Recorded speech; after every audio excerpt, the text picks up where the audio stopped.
Espíritu Santo, palabra en acción, tu casa. Y quiero que me acompañe por favor a la escritura en Efesios capítulo 4. Y vamos a leer una porción de 16 versículos. Vamos a leer del 1 al 16. Efesios 4 del 1 al 16. Y esta palabra es para cada uno de nosotros, es para la iglesia de Cristo.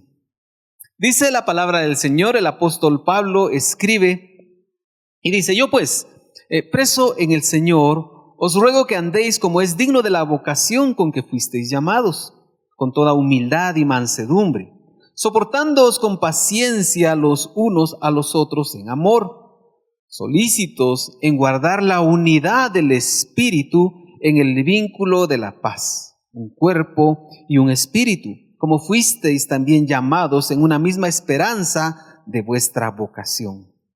Un Señor, una fe, un bautismo. Un Dios y Padre de todos, el cual es sobre todos y por todos y en todos. Pero a cada uno de nosotros fue dada la gracia conforme a la medida del don de Cristo. Por lo cual dice: subiendo a lo alto, llevó cautiva la cautividad y dio dones a los hombres. Y esto de que subió, ¿qué es? Sino que también había descendido primero a las partes más bajas de la tierra. El que descendió es el mismo que también subió por encima de todos los cielos para llenarlo todo.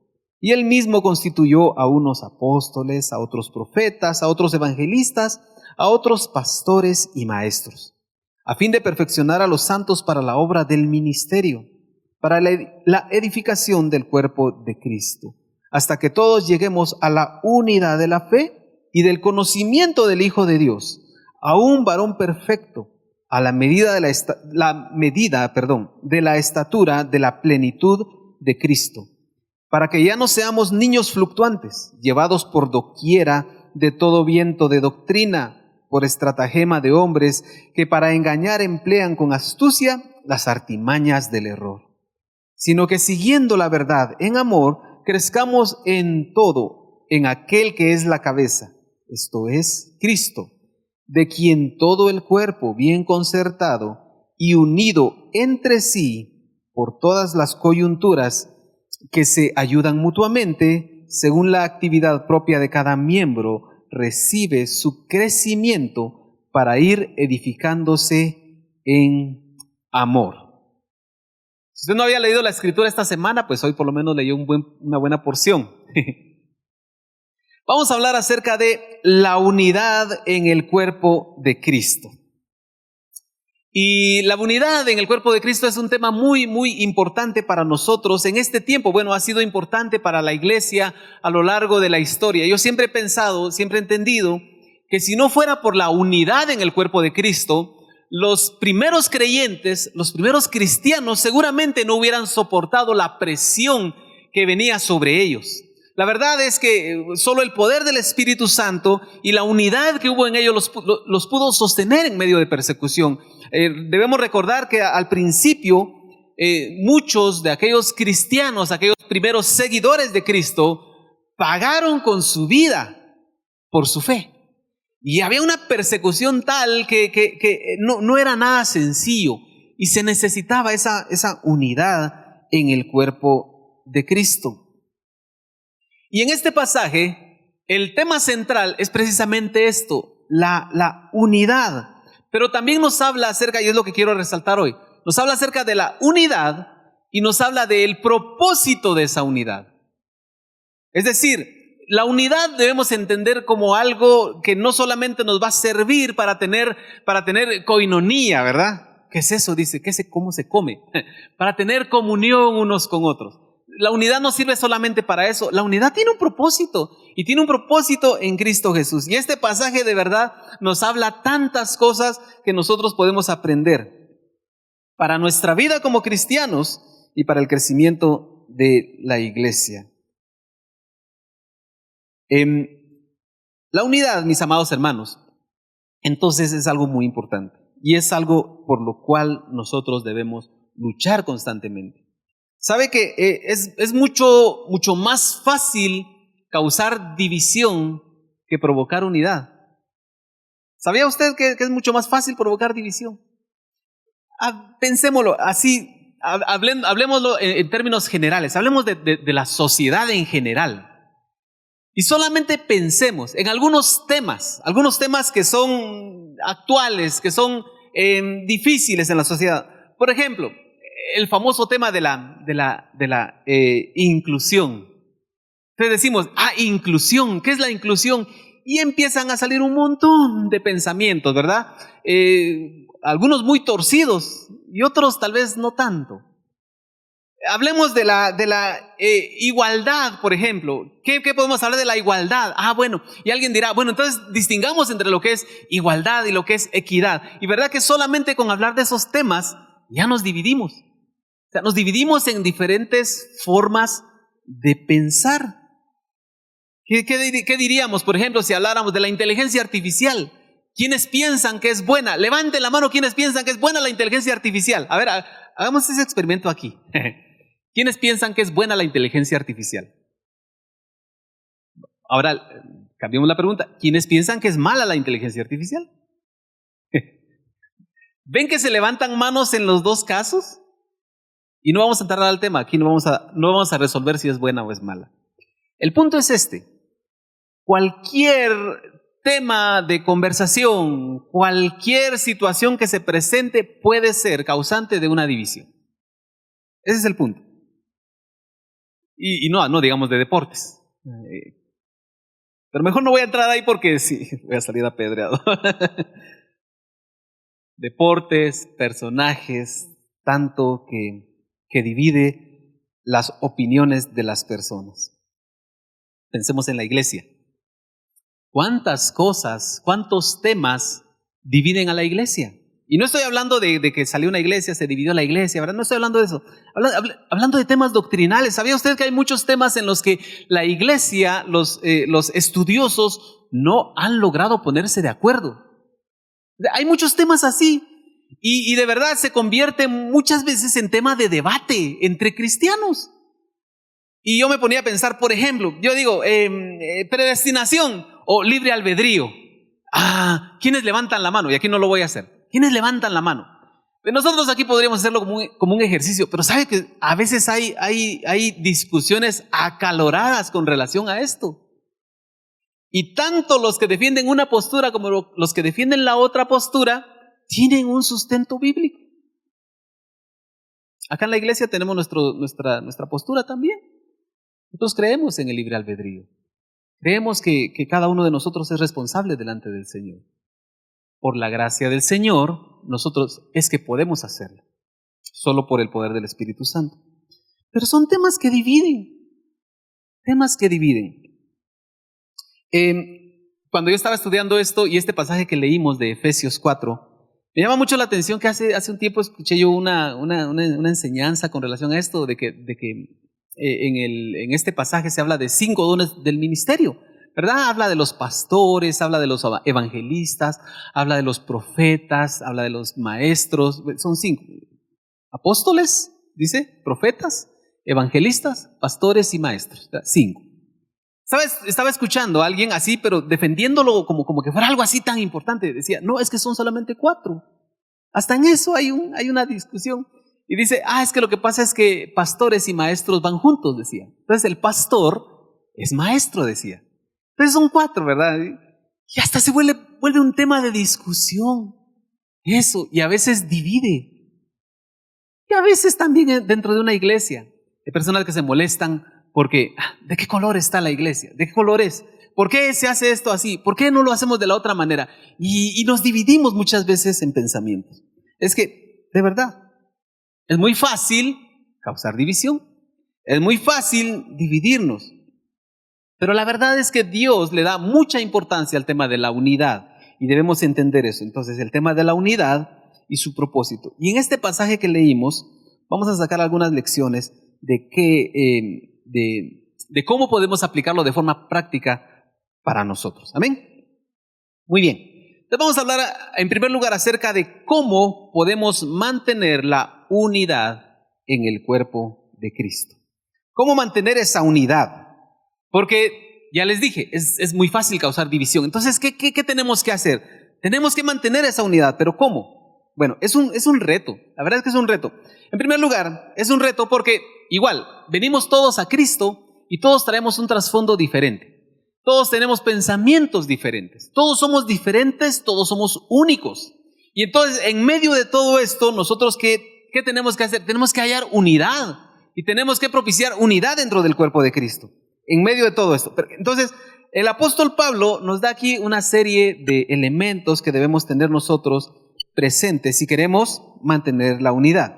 Entonces, si retornamos al versículo 2, no lo vamos a leer todo el pasaje otra vez, pero en el versículo 2 nos habla de dos palabritas que son muy, muy importantes. Dice, con humildad y mansedumbre. El versículo 2, con toda humildad y mansedumbre es la primera clave. Yo pensaba en estas dos palabras. Estas dos palabras, la verdad es que están muy relacionadas. Hablar de humildad, como que viene de la mano de hablar de mansedumbre. Por eso no las quise separar en este punto. Son actitudes que nosotros debemos mostrar. Y si nosotros mostramos una actitud de humildad y de mansedumbre, va a ser más fácil que podamos llevar un ambiente de unidad en la iglesia.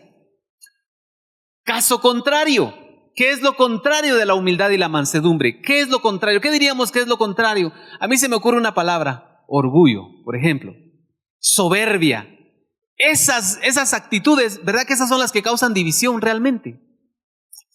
Una persona que es orgullosa, que no puede escuchar, una persona que todo es pleito, que todo es pelear sus derechos, pelear por aquí, pelea por allá, pelea por esto, pelea por lo otro, claro, va a ser muy difícil llegar a tener unidad en un ambiente así. Entonces dice la palabra del Señor, con humildad y mansedumbre.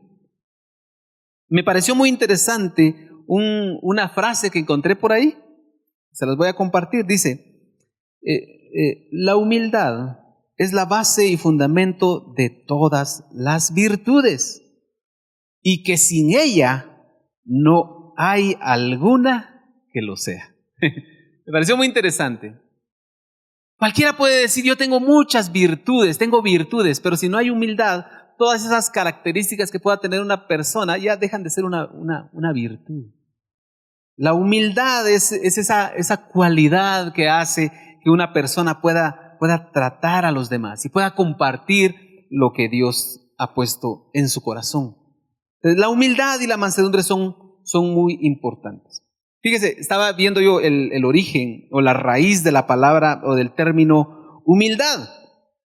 Dice que es una palabra cuyo origen es de la palabra, un término muy antiguo, la palabra humus, que significa tierra. Eso es lo que significa nada más, tierra. Y cuando hablamos de esto, pues debemos entender una enseñanza. Es que cuando nosotros empezamos con esos pleitos de que yo tengo más derechos, que yo tengo aquí, que yo merezco esto, que yo merezco lo otro, muchas veces lo que hay detrás de esto es un sentimiento de superioridad, ¿verdad? De decir, yo soy mejor, yo sé más. Yo merezco un mejor trato que usted, ¿verdad? Y esa actitud en el corazón es la que muchas veces causa problemas. Pero si nosotros entendemos realmente, según esta palabra, tierra, dice la palabra del Señor que Dios formó a Adán del polvo, de la tierra. Y de ahí viene toda la creación. Cada uno de nosotros viene de ese origen, voy a decir así. Cada uno de nosotros. Es decir, mire al que está a la par suya. No tiene sangre azul. No es muy diferente a usted. No, de verdad. No es muy diferente. Cuando nosotros tenemos esa actitud de humildad, de poder entender que mi hermano que está a la par mía, sí, tal vez tenemos diferencias en cuanto a nuestra manera de pensar, tenemos diferencias en cuanto a nuestro temperamento, tenemos diferencias en cuanto a nuestro aspecto físico, nuestro color, tenemos tantas diferencias en cuanto a gustos, tenemos muchas diferencias, pero pero mi hermano que está a la par es hijo de Dios también y tiene exactamente el mismo valor que yo. Eso es lo que necesitamos entender nosotros. Y Pablo nos dice, con esa actitud de humildad nosotros vamos a poder construir unidad. Vea qué interesante es eso. Considerando a nuestro hermano como realmente es. Ninguno de nosotros es superior. Entonces, Dios nos hizo de esta manera. Fíjese que yo pensaba en este tema de la humildad y la mansedumbre. Y una persona, creo yo, y de verdad que Dios nos ayude en esto. Pero una persona que se muestra mansa y humilde está demostrando con su actuar que está caminando cerca de Jesús. Así de sencillo. Mire lo que dice Mateo 11:29. Mateo 11:29.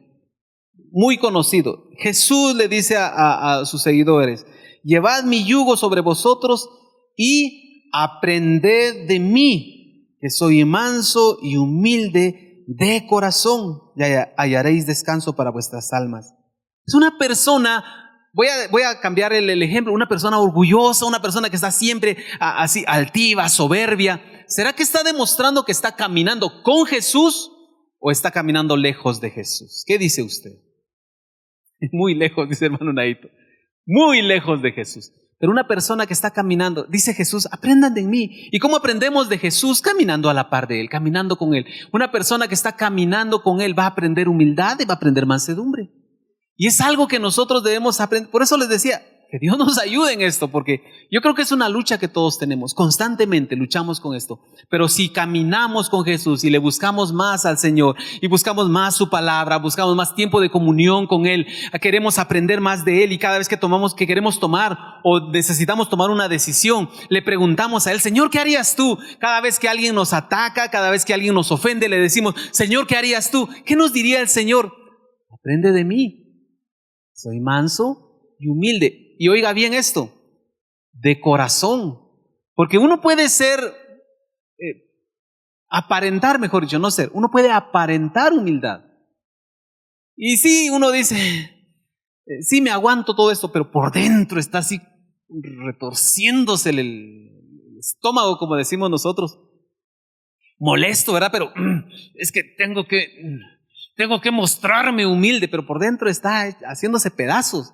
No, dice Jesús, tiene que ser de corazón, tiene que ser desde dentro, tiene que ser algo que nace como producto de nuestra comunión con el Señor y del Espíritu Santo en nosotros. Entonces, humildad, dice Pablo, humildad y mansedumbre. No. Nos evitamos muchos problemas y propiciamos unidad. Y dice también el versículo 2, con paciencia, dice, soportándoos con paciencia. Y esta palabra de paciencia, la verdad es que es algo que muchas veces nos cuesta a todos. El diccionario define la palabra paciencia como capacidad, dice, de soportar con resignación desgracias, trabajos, ofensas, etc.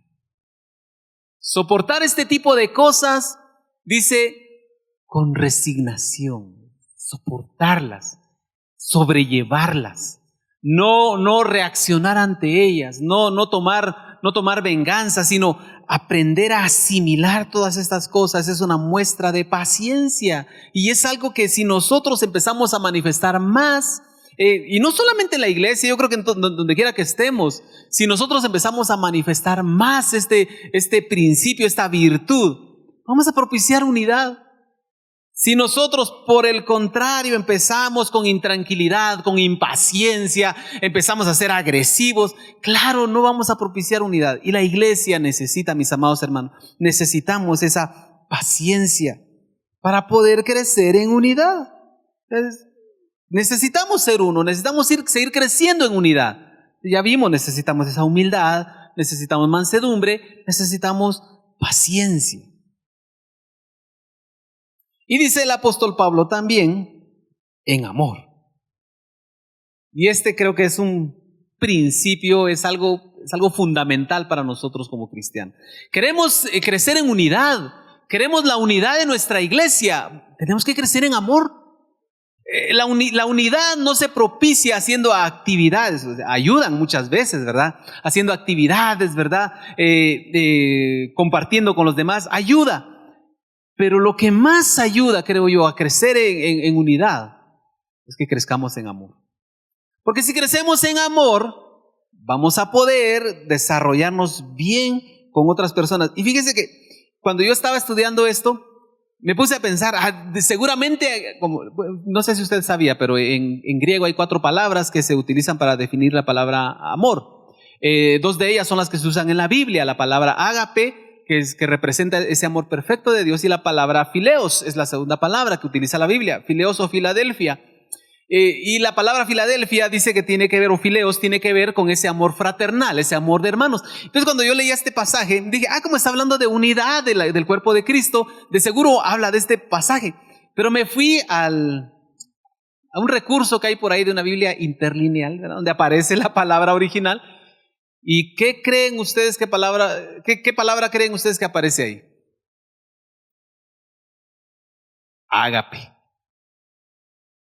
Ágape. Yo dije, pero ¿está hablando de unidad del cuerpo de Cristo? Como que, según en mi mente humana, casaba mejor la palabra fileos, ¿verdad? Porque es un amor fraternal entre hermanos. Pero dice no. El apóstol Pablo aquí utilizó la palabra ágape. ¿Qué es ágape? Es ese amor incondicional. Si usted quiere una definición de ese amor ágape, vaya a 1 Corintios, no lo vamos a leer ahorita por tiempo, pero 1 Corintios 13, del 4 al 8, nos da una descripción de lo que es ese amor. Un amor que no es envidioso, un amor que no busca lo suyo, un amor que no guarda rencor, un amor que no se goza de la maldad, un amor que todo lo cree, un amor que todo lo soporta, un amor que no deja de hacer. Ese es el amor ágape, un amor sacrificial. Ese es el amor. Y si nosotros crecemos en ese amor, en la iglesia, mis amados hermanos, vamos a crecer en unidad. Así de sencillo. Va a ser como un efecto dominó. Usted crece en amor, crecemos en amor, creceremos en unidad. Estos son los secretos de Pablo que nos da, los principios que nos da Pablo acá. Podríamos sacar mucho más, pero vamos a pasar al segundo punto. Son solo 2 de este tema, de esta enseñanza.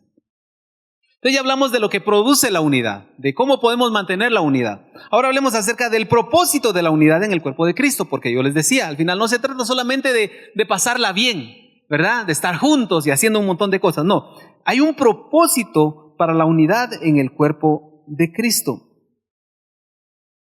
Y vamos a ir viendo también en este mismo pasaje.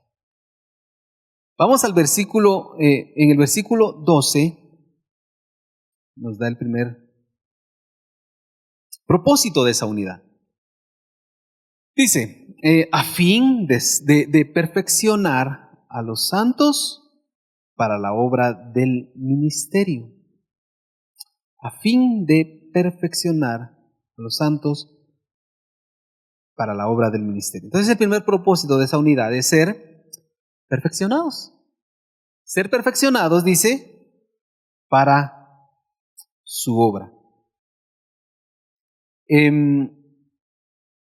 Sabe que Dios, Cristo, tiene un propósito para la iglesia. Es decir, cuando Él pensó en la iglesia, cuando la iglesia nació con un propósito. Y Dios quería que la iglesia hiciera algo. Es decir, no era un grupo social que iba a estar ahí todo el tiempo, solamente reuniéndose, haciendo actividades, sino hay un propósito para la iglesia. Y para que la iglesia cumpla ese propósito, es necesario que haya unidad en la iglesia. Ese es el propósito de la unidad, ser edificados para alcanzar ese propósito. Y Dios ha provisto de todos los recursos para que nosotros podamos crecer. En primer lugar, es cuando nosotros tenemos unidad en la iglesia. Debemos verlo de esta manera. Si hay unidad, cada uno de nosotros va a poder crecer. En unidad crecemos todos. En unidad crecemos en conocimiento del Señor. En unidad nosotros podemos ir avanzando. En unidad es que somos perfeccionados. Por eso tanto insistimos nosotros en que, y esto creo que no va para los que están aquí, sino para los que seguramente nos están viendo o los que lo van a ver después. Pero no debemos dejar de congregarnos. Necesitamos congregarnos, necesitamos estar unidos al cuerpo, necesitamos esa comunión con el cuerpo de Cristo, porque ahí es donde somos nosotros edificados. Ahí crecemos, ahí podemos conocer más, ahí podemos aumentar en nuestra relación con el Señor. Y mire, y no se trata solamente de alcanzar un título, de alcanzar un puesto, sino se trata realmente de que podamos crecer como hijos de Dios, crecer como cristianos, a madurar nosotros. Eso es lo que necesitamos buscar. Es ser perfeccionados. Somos perfeccionados en la unidad del cuerpo. Ahí es donde crecemos. También somos perfeccionados y también es importante que nosotros estemos en unidad, porque es ahí donde nosotros podemos servir, ser útiles. En esta unidad del cuerpo nosotros podemos ser útiles. ¿Sabe que Cristo nos dio ejemplo de servicio? Él dijo, yo no vine a ser servido, yo vine a servir, dijo el Señor. Y nosotros somos llamados también a servir, pero ¿dónde vamos a servir nosotros? ¿Dónde servimos? ¿Dónde ponemos a disposición de Dios los dones que Dios nos dio? Acá en el cuerpo de Cristo, cuando estamos en el cuerpo de Cristo, cuando estamos en unidad en la iglesia, es ahí donde podemos nosotros también crecer en esto, servir.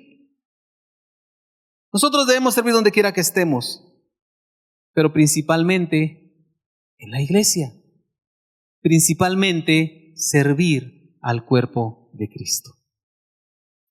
Y eso lo vamos a lograr otra vez si estamos en unidad.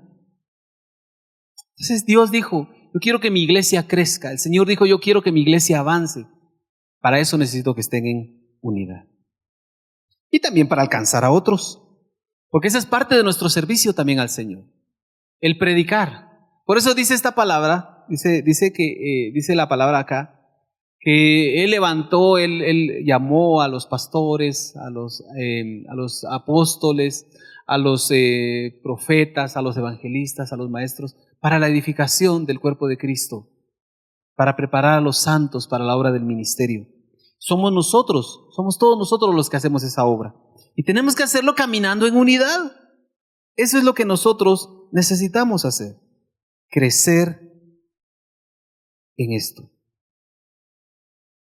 Para edificación también dice del cuerpo de Cristo. Eso también lo encontramos en este mismo pasaje. Le dice para perfeccionar a los santos para la obra y dice también para la edificación del cuerpo de Cristo. La iglesia como cuerpo de Cristo está en constante proceso de perfeccionamiento. La iglesia está siendo edificada y Cristo se está encargando de hacer este trabajo, pero nosotros en unidad es que podemos también participar de este crecimiento de la iglesia. Ahorita ya no estamos hablando del crecimiento personal, del crecimiento individual. Ahorita hablamos ya del crecimiento de la iglesia. La iglesia necesita tener ese crecimiento y lo vamos a tener otra vez en unidad. Necesitamos ser edificados en unidad. Dios tiene un trato personal con cada uno de nosotros. En cada una de las áreas de nuestra vida hay un trato, pero también Dios tiene un trato para la iglesia. Para la iglesia en general, para el cuerpo de Cristo, para este organismo, este órgano que es la iglesia, que es el cuerpo de Cristo, Dios tiene un trato. Y Dios va a tratar con la iglesia. ¿Y cómo lo hace? En unidad. Cuando estamos en unidad, el Señor puede trabajar en nosotros y podemos seguir creciendo y podemos ser edificados. Podemos ser una iglesia que avanza, podemos ser una iglesia que alcanza, podemos ser una iglesia que cumple el propósito que Dios tiene para la iglesia. Si estamos caminando en unidad. Ese es el propósito de la unidad. Otra vez, no es solamente pasarla bien, es cumplir el propósito de Dios. Es hacer lo que Dios nos ha llamado a hacer personalmente, pero también como iglesia. Eso es lo que nosotros debemos entender.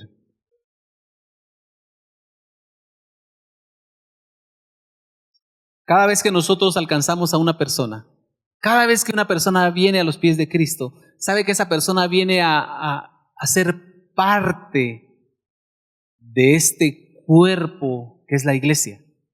Cada persona que nosotros alcanzamos viene a constituirse en un elemento más, voy a decirlo así, no quería decirlo, pero lo voy a decir así.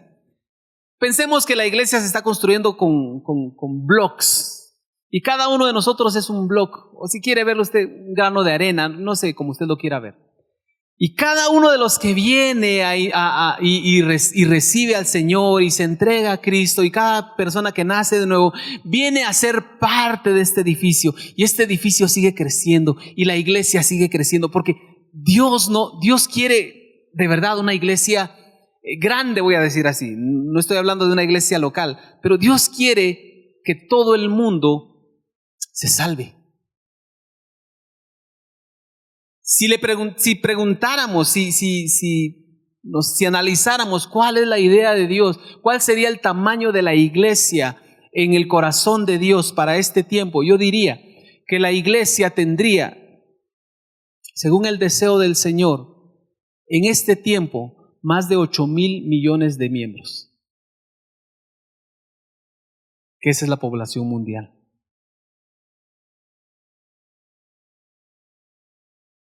Ese sería el corazón del Señor. Pero ¿cómo crece la iglesia? ¿Cómo crece la iglesia? Cuando en unidad estamos caminando, estamos avanzando, estamos alcanzando a aquellos que no conocen a Cristo. Y entonces aquellos que no conocen a Cristo vienen a ser parte del pueblo de Dios y pasan a ser también ellos miembros de la iglesia general, de la iglesia que es el cuerpo de Cristo. Ese es el anhelo del Señor. Pero es así como la iglesia crece. Entonces, otra vez, ¿para qué la unidad? Para que también podamos ir avanzando, para que la iglesia crezca. Y podemos decirlo también anhelamos ver cómo crece nuestra iglesia. Dice también el versículo 13 del mismo Efesios 4. Hasta que todos lleguemos a la unidad de la fe y del conocimiento del Hijo de Dios. Hasta que todos lleguemos a la unidad de la fe. ¿Cuál es el propósito entonces de la unidad? ¿Cuál es el propósito de que nosotros nos esforcemos por mantenernos unidos? Que podamos todos crecer en el conocimiento de Cristo. Conocer más a Cristo. Y eso es algo que nosotros debemos anhelar. Pero sabe que cuando estamos unidos, cuando estamos buscando en unidad al Señor y estamos recibiendo su palabra juntos, es ahí donde vamos creciendo en ese conocimiento del Señor. Y el pasaje habla acerca de la unidad de la fe. Y cuando hablamos de la fe en la unidad, cuando hablamos de esta combinación de palabras, unidad en la fe o de la fe, debemos entender que nuestra fe es lo que nosotros hemos abrazado, lo que nosotros creemos, lo que nos sostiene, es nuestra fe. Dice la palabra del Señor, el justo por su fe vivirá. Pero sabe que muchas veces nosotros nos dejamos llevar por cualquier idea y empezamos a tragarnos, perdón por la expresión, pero cualquier enseñanza que encontramos por ahí, y empezamos a recibir un montón de instrucciones y un montón de pensamientos, ideas de hombres, enseñanzas equivocadas, y empezamos a llenarnos de eso, y resulta que la iglesia de Cristo empieza a dividirse en pensamientos. Y entonces a veces pasa, y yo no sé espero que aquí no, pero de pronto viene el pastor y viene y predica una enseñanza con base en la palabra del Señor, pero usted escuchó una palabra por ahí, una enseñanza que decía lo contrario, y usted en su mente está escuchando lo que se está predicando acá, pero en su mente está diciendo, pero es que el otro dijo otra cosa. Y en su mente empieza a dividir su pensamiento. Y qué problema tan grande se vuelve cuando esos pensamientos empiezan a compartirse y empieza a circular en medio de nosotros otras enseñanzas. Y entonces queremos ir en la dirección del Señor y recibir la palabra del Señor. Y estamos aquí predicando la palabra del Señor. Pero en la mente de las personas hay otros pensamientos, otras ideas, contrarias, torcidas tal vez. ¿Y podremos caminar en unidad así? ¿Habrá unidad en la fe ahí? No hay. Dice el apóstol Pablo, tenemos que llegar también a esa unidad de la fe, en la cual todos estamos caminando en la misma dirección. Y todos estamos con nuestros ojos puestos en Cristo. ¿Sabe que la fe es la única forma en que nosotros podemos conocer a Cristo? No hay otra forma en que le podamos conocer. Solo por la fe. Solo por la fe podemos conocer a Cristo y podemos conocer su obra. Juan 20:29. En este pasaje, Jesús se presenta a sus discípulos, conocemos la historia. Tomás no creyó cuando Él se les apareció la primera vez. Tomás no creyó. Aquí delante de Tomás Jesús le dice a Tomás, Jesús le dijo, porque me has visto, Tomás, creíste. Bienaventurados los que no vieron y creyeron. Cada uno de nosotros hemos creído en Jesucristo sin verlo. Porque aquí nadie ha visto a Jesús, ¿o sí? ¿Alguien ha visto a Jesús aquí? Por la fe es que nosotros estamos en este lugar. Por la fe es que nosotros creemos. Es una fe viva, es una fe real.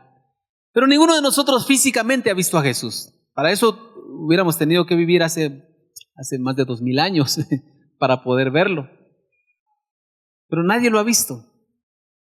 Pero por la fe es que nosotros le conocemos. Y dice Jesús que por esa fe, de creer en Él, sin haberle visto, somos más bienaventurados, somos dichosos porque hemos creído en Cristo por la fe. No necesitamos ver cosas, solamente por el poder del Espíritu Santo que tocó nuestro corazón, nosotros hemos creído y sabemos que Él es real. ¿Cuántos saben que Él es real?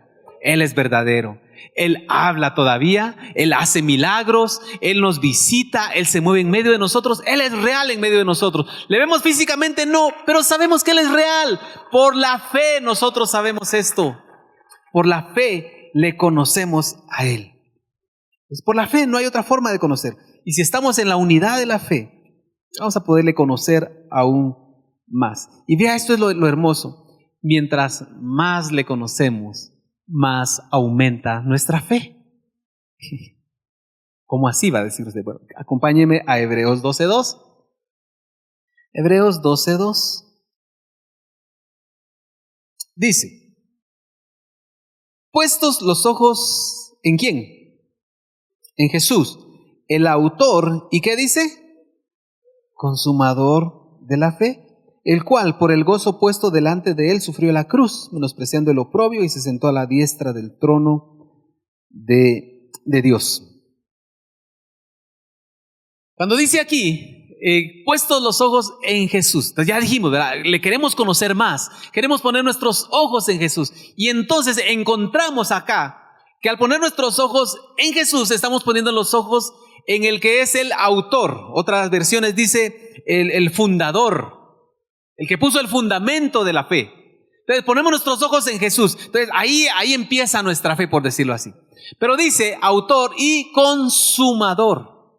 Y esta palabra consumador es el que completa algo, el que perfecciona algo. Y entonces mientras más ponemos nuestros ojos en Jesús, más va a ir creciendo nuestra fe. Por eso es tan importante, amada iglesia, que nosotros empecemos a quitar los ojos de las cosas que nos está presentando el mundo. El mundo está presentando un montón de distractores porque quiere que nosotros quitemos nuestros ojos de Jesús, que los pongamos en otras cosas, que lo pongamos en las distracciones del mundo, que pongamos nuestros ojos en nuestros sentimientos, en el ser humano.